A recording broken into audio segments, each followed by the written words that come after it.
নবমী special recipe সঠিক পদ্ধতি ও পরিমাপ সহ দেখানোর চেষ্টা করলাম। অবশ্যই আপনারা ট্রাই করবেন। গুড ইভিনিং এভরিওয়ান, শতাব্দীর কিচেনে আপনাদের সবাইকে স্বাগত জানাই। আজকের রেসিপি ঝুরঝুরে বাসন্তী পোলাও। তাহলে চলুন শুরু করা যাক আজকের এই সহজ এবং সুস্বাদু রেসিপি। বাসন্তী পোলাও বানানোর জন্য আমি এখানে বাসমতি রাইস 500 গ্রাম নিয়ে নিয়েছি।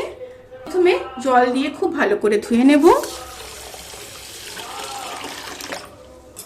3-4 বার করে জল পাল্টে পাল্টে চালটাকে ধুয়ে নিয়ে তারপর ফিরে আসছি। চালগুলোকে খুব ভালোভাবে ধুয়ে নিয়েছি। এবার 1.5 থেকে 2 ঘন্টা জলে ভিজিয়ে রাখবো, তারপর ফিরে আসছি। চালগুলোকে 2 ঘন্টা জলে ভিজিয়ে রেখেছিলাম, তারপর ভালোভাবে জল ঝরিয়ে নিয়েছি। জল ঝরিয়ে হালকা শুকনো করে নিতে হবে। এবার চালের মধ্যে দিয়ে দেব 2 চামচ ঘি। এই ঘিটা কিন্তু আমার নিজের হাতে বানানো। 1/2 চামচ হলুদ গুঁড়ো। হলুদের পরিমাণটা অবশ্যই কিন্তু এখানে দেখে দেবেন। বেশি হলুদ এখানে ব্যবহার করবেন না, তাহলে বাসন্তী কালারটা আসবে না। 1 চামচ আদা বাটা দিয়ে খুব ভালোভাবে মিশিয়ে নেব। খুব সাবধানে মেশাতে হবে, কারণ চালটা এখানে একদম নরম হয়ে গেছে। খুব ভালোভাবে মিশিয়ে নিয়েছি। এবার 10 মিনিট রেস্টে রেখে দেব। এবার প্যানের মধ্যে 1 চামচ ঘি দিয়ে দেব আর খুব সামান্য সাদা তেল দিয়ে দেব। ঘিটা গরম হয়ে গেলে এখানে প্রায় 25-30 পিস কাজু ভেজে নেব। এখানে আপনারা কাজুর পরিমাণটা আপনাদের পছন্দ মতো বাড়িয়ে কিংবা কমিয়ে নিতে পারেন। কাজুগুলো যখন প্রায় ভাজা হয়ে যাবে সেই সময় কিশমিশ দিয়ে দেব। এবার কাজু কিশমিশকে ভালোভাবে ভেজে নিয়ে তারপর ফিরে আসছি। এই সময় স্টিম একদম লোতে রাখবেন, তা না হলে কিন্তু কিশমিশগুলো পুড়ে যাবে। কাজু কিশমিশগুলো যখন ভাজা হয়ে যাবে তুলে নেব।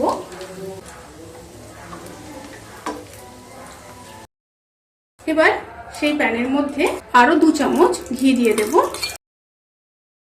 এই রেসিপির ক্ষেত্রে কিন্তু ঘিতে কার্পণ্য করলে চলবে না, একটু হাত খুলে ঘিটা দেবেন। এবার দিয়ে দেব এলাচ, লবঙ্গ, দারচিনি। এলাচগুলোকে একটু ফাটিয়ে নিয়েছি।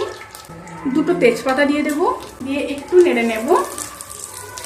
প্যান থেকে যখন সুন্দর একটা স্মেল বেরোতে শুরু করবে সেই সময় ম্যারিনেট করে রাখা চালটা দিয়ে দেব। এবার খুব ভালোভাবে মিশিয়ে নিয়ে 5 থেকে 7 মিনিট হাই স্টিমে চালগুলোকে ভেজে নেব। চালগুলোকে কিন্তু খুব সাবধানে নাড়বেন আর অনবরত নাড়তে থাকবেন, তা না হলে কিন্তু নিচে লেগে যাবে। চালগুলো খুব ভালোভাবে ভাজা হয়ে গেছে। এবার জল দিয়ে দেব। এখানে আমি যেহেতু 500 গ্রাম চাল ব্যবহার করেছি, তাই এখানে 1 লিটার জল ব্যবহার করলাম। জলের পরিমাণটা অবশ্যই রেখে দেবেন, তবেই কিন্তু রাইসটা ঝুরঝুরে হবে। এবার খুব ভালোভাবে মিশিয়ে নিচ্ছি। এবার ফুটে আসা পর্যন্ত অপেক্ষা করব। জলটা ফুটে এসছে।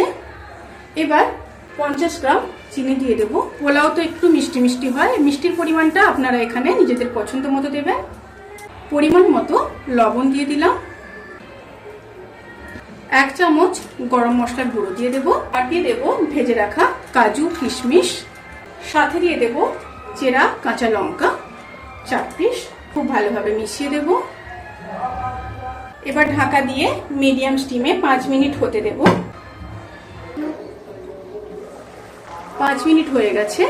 এবার হালকা হাতে একটু নেড়ে নেব।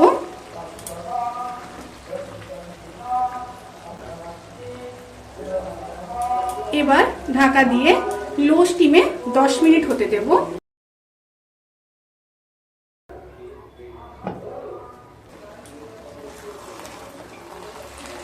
রাইসটা কিন্তু প্রায় হয়ে এসছে।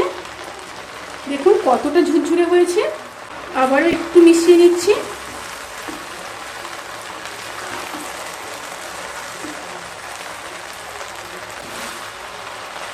খুব ভালোভাবে মিশিয়ে নিয়েছি। এই যে জল জল ভাবটা দেখছেন না, এটা কিন্তু গ্যাসটা অফ করে 10 মিনিট স্ট্যান্ডিং টাইমে রেখে দিলে কিন্তু এই জলটা একদম শুকনো হয়ে যাবে। এবার গ্যাসের ফ্লেমটাকে অফ করে 10 মিনিট এইভাবে স্ট্যান্ডিং টাইমে রেখে দেব।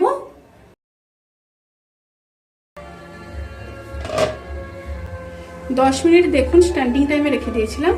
ভাতটা কতখানি ঝুরঝুরে হয়েছে দেখেই বুঝতে পারছেন যে কতটা ঝুরঝুরে হয়েছে। তো অবশ্যই কিন্তু আপনারা বানাবেন। এই পদ্ধতিতে বানালে একদম ঝুরঝুরে হবে, এই গ্যারেন্টি আমি দিতে পারি। রেসিপিটি কেমন লাগলো প্লিজ কমেন্ট করে জানাতে কিন্তু ভুলবেন না। যদি ভালো লেগে থাকে তাহলে সাবস্ক্রাইব করে পাশে থাকা বেল আইকন প্রেস করে নোটিফিকেশান অল করে রাখবেন। তাতে করে আমি যত রেসিপি দেব সমস্ত লিঙ্ক আপনাদের কাছে পৌঁছে যাবে।